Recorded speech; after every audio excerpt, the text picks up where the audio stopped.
Salve Gears! Hoje iremos descobrir um pouco mais sobre as criaturas deste universo. Desta vez, irei apresentar algumas curiosidades sobre a Seeder. Então já peço que deixe seu like, inscrição e se torne uma engrenagem. As Seeders eram grandes animais de 8 patas que disparavam os esporos de Nemácids a partir de sua segunda boca, localizada na extremidade traseira. Quando a Horda Locuste implementou as Seeders no campo de batalha, eles a utilizavam como artilharia anti-infantaria e antiaérea, ou seja, usavam-na como morteiro e defesa de ponto, mas também era possível bloquear transmissões de rádio com a sua presença. Os Nemácids eram morteiros orgânicos voadores. Eles eram liberados pela boca secundária de uma Seeder e em seguida voavam direto para a unidade inimiga mais próxima. Era mortal contra a infantaria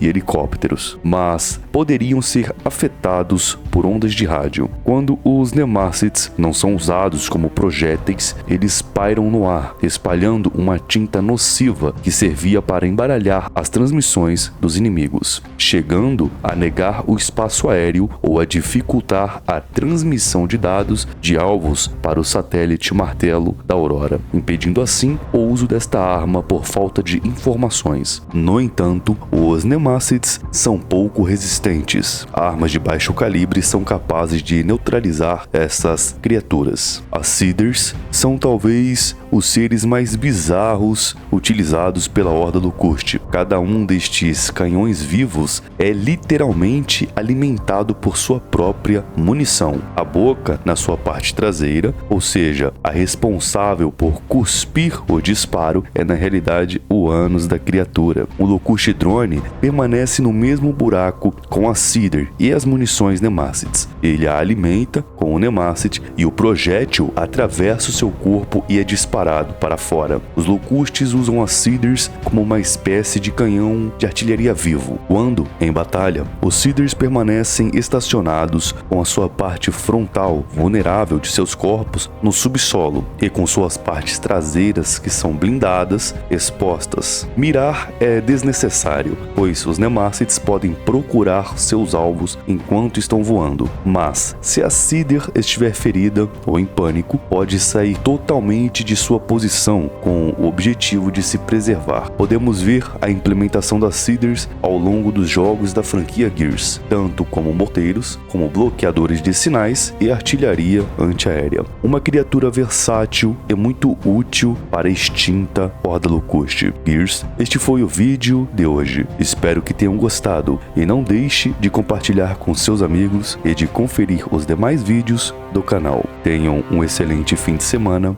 e que Deus nos abençoe.